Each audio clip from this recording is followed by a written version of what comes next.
신명기 31장 9절에서 18절 말씀으로 경건의 훈련을 연습하라 라고 하는 제목으로 우리 아침엔 함께 말씀 나누겠습니다. 오늘은 거룩한 주일 아침입니다. 오늘도 말씀으로 하루를 시작하면서 예배 가운데 하나님을 만나는 은혜가 있기를 소망합니다. 여러분, 교훈을 들을 때 배우는 사람이 있는가 하면 배움의 기회를 무시하는 사람이 있습니다. 여러분, 하나님의 말씀에 순종해서 형통한 삶을 사는 때가 있는가 하면 불순종해서 징계받을 때가 있다는 거예요. 우리는 지금 어떤 모습으로 어떤 삶을 여러분 살고 있을까요? 여러분, 하나님은 모세를 통해서 우리가 품어야 될 생각과 하나님에 대한 태도, 그리고 지켜야 할 규례와 명령을 율법으로 주셨습니다. 그리고 절기를 정해서 매 7년의 끝해인 안식년의 초막절에 모든 백성으로 하여금 말씀을 듣게 하라고 명령하셨습니다. 그리고 11절 이 상반절에서 이스라엘 백성들이 매년제의 초막절에 정기 집회로 모일 장소에 관한 언급을 지금 하고 있는데요. 그들은 모이기가 쉽고 장소가 충분히 넓은 곳을 임의로 선택할 수가 없었습니다. 여러분, 제사의 방법이나 제물의 종류, 또 성격 등 하나님께서 명하셨던 그 모든 것들을 지켜야 되는 것처럼 이 모이는 장소도 하나님께서 명하셨다는 거예요. 그들은 집회 장소가 그들의 거주지에서 멀리 떨어져 있을지라도 그들은 그곳으로 가서 제사를 드리고 자신들의 의무를 수행해야 했던 것입니다. 그것은 여호와 앞 그 택하신 곳, 다시 말하면 성전이었습니다. 여러분, 오늘 우리 성도들의 집회도 똑같습니다. 어떤 이들은 하나님의 편지하심을 이유로 조직교회의 권위라든지 또 집회의 중요성을 무시하기도 합니다. 하나님께서는 어디에나 계시니 반드시 교회 가서 예배를 드리지 않아도 무방하다는 것입니다. 물론 하나님은 편지하셔요. 우리는 어느 곳에서나 예배자로서의 삶을 살아야 합니다. 여러분, 우리는 산에서나 들 또는 가정이나 직장 어느 곳에서도 오늘 우리는 예배할 수 있습니다. 그러나 공식 예배만큼은 지정된 곳, 다시 말하면 하나님께서 당신의 이름을 두기 위해서 택하신 곳에서 드려야 한다는 것입니다. 여러분, 그것은 바로 구약시대에는 성전이었고요, 신약시대에는 교회입니다. 그러므로 우리는 정해진 기간에 그리고 정해진 시간에 교회에서 예배 드리는 일에 힘써야 합니다. 사도행전을 보면 초대교회 성도들은 성전에 모이기를 힘썼다고 기록하고 있는데요. 그것은 그들이 공적 예배의 장소로서의 성전의 중요성을 알았기 때문입니다. 우리 또한 초대교회 성도들이 그랬던 것처럼 오늘 우리도 교회를 귀중히 여기고요, 교회의 질서와 또 예배에 소홀함이 없어야 한다는 것입니다. 그래서 히브리서 기자는 히브리서 10장 25절에서 이런 이야기를 합니다. 모이기를 피하는 어떤 사람들의 습관과 같이 하지 말고 오직 권하여 그날이 가까움을 볼수록 더욱 그리하자. 여러분, 이 말씀은 공적 예배의 장소로서의 교회를 귀중히 여기고 모이기를 힘쓰라고 하는 말씀인 것입니다. 여러분, 우리는 2달여간 공적 예배 장소인 교회에서가 아닌 가정에서 예배를 드렸어요. 그것도 영상으로 예배를 드렸습니다. 여러분, 그러면 오늘 본문 말씀 비추어 보게 되어지면 잘못한 걸까요? 아닙니다. 지금 우리가 우리의 상황을 가지고 합리화하고 있는 것입니까? 여러분, 그것도 아닙니다. 그 증거는 앞으로 보여질 것입니다. 우리가 하나님이 주신 사명 무엇입니까? 사람을 낚는 어부로서의 사명을 감당하기 위해서, 또 치사율이 높은 이 감염병으로 불안해하는 이들을 위해서 잠시 공적 예배의 장소로서의 그 예배를 멈췄던 것입니다. 그러나 교회에서는 같은 예배가 계속되어졌었어요. 이제 우리는 사람을 낚는 어부로서의 역할을 온전히 감당해야 합니다. 그리고 여러분은 공적 예배 장소로서의 교회의 모든 공적인 모임과 예배에 소홀함이 없어야 된다는 것입니다. 그래서 그것으로 증거 삼아야 된다는 거예요. 여러분, 이것이 오늘 우리가 이 공적인 예배에 이제 앞으로 소홀함이 없는 오늘 우리의 모습이 증거되어지기를 주님의 이름으로 축원합니다. 여러분, 하나님은 초막절에 하나님의 말씀을 들으라고 명하셨어요. 하나님은 말씀하시는 분이시고요, 오늘 우리는 그 말씀을 들어야 하는 존재입니다. 영적으로 무지하고 미래를 알지 못하는 오늘 우리가 세상에서 하나님의 복을 누리며 사는 비결이 무엇입니까? 바로 하나님의 말씀을 듣는 것입니다. 여러분, 믿음은 하나님의 말씀을 들을 때 생긴다고 성경은 말씀하잖아요. 믿음은 생각과 감정과 또 의지, 이 모든 면에서 형성되어지고요. 삶을 변화시키는 시작점이 되어집니다. 그러나 전하지 않으면 여러분을 들을 수 없는 거예요. 듣지 않고는 믿음이 생길 수 없고요. 믿음이 없으면 행동할 수도 없습니다.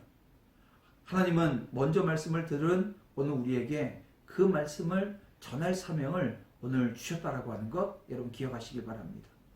그런가 하면 율법을 듣고 이를 지킴에 있어서 기본이 되는 정신은요, 다른 게 아닙니다. 하나님을 경외하는 마음입니다. 경외하는 마음은 하나님을 두려워하는 마음이고요, 동시에 사랑하는 마음이 되어집니다. 하나님은 그분을 경외하는 삶이 세대를 넘어서 이어지기를 원하시는 거예요. 아버지가 그랬고 아들이 그랬으면 그 후대가, 그 세대들이, 오는 세대들이 다 그래야 된다는 것입니다.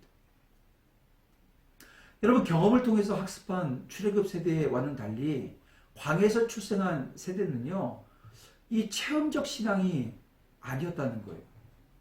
그래서 이들은 부모 세대가 붙였고 가르치고 듣고 따라가야 되는 그런 위치에 있었다는 거예요.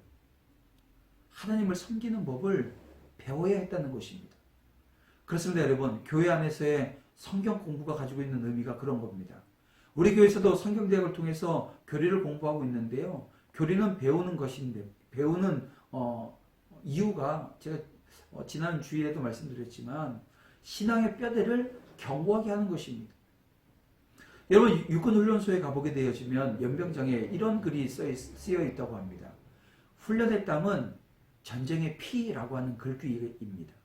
훈련의 땀은 전쟁의 피. 그러니까 훈련에서 땀을 많이 흘리게 되어지면 전쟁에서 피를 흘리지 않는다라고 하는 의미 아니겠습니까? 말씀을 배우는 일도 그래서 여러분 중요한 겁니다. 우리가 사단의 시험이 다가와서 그 시험으로 말미암아 넘어지지 않고 승리해서 이기는 비결은요, 어떻게 해요? 말씀을 체계적으로 배우는 훈련의 과정을 통해서라는 것입니다. 사람이 많이 모이고 늘 잔치집과 같은 분위기라고 해서 든든히 서가는 교회가 되는 것이 아닙니다. 뿌리가 깊지 못한 나무가 또 푸른 해가 뜨겁게 쬐게 되어지면 곧 말라버리고 맙니다. 오늘 우리 성도들이 많은 열매를 맺고 하나님께 영광을 돌리게 하려면 여러분, 훈련을 잘 시켜서 그들로 말씀의 옥토에 그 신앙의 뿌리가 깊게 내릴 수 있도록 해야 하는 것입니다.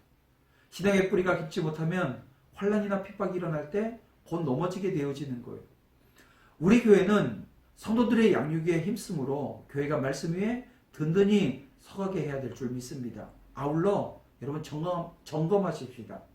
우리는 자녀들에게 얼마나 자주 하나님을 경외하는 법을 가르치고 있습니까? 삶을 통해서, 또 가정예배를 통해서, 그리고 영적인 프로그램을 통해서 참여하게 하는 것. 그래서 자녀들이 신앙적으로 교육되어져서 성장해 나가는 것. 여러분, 이거 오늘 우리에게 주어진 사명 중에 하나라는 거예요.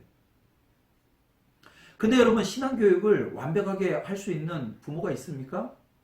없는 것 같아요. 또 어른이든 아이든 교육을 받는다고 해서 반드시 그렇게 사나요? 그것도 아닌 것 같습니다. 그래서 하나님은 이런 인간의 연약한 모습을 예견하고 계셨습니다.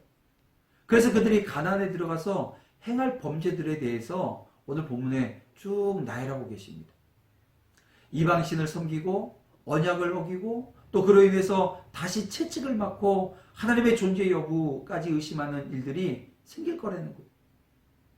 여러분, 이런 예고는 인간에 대한 비관주의를 표현한 것이 아니고요, 오히려 그러한 범죄에 빠지지 말라고 하는 충고의 메시지인 것입니다.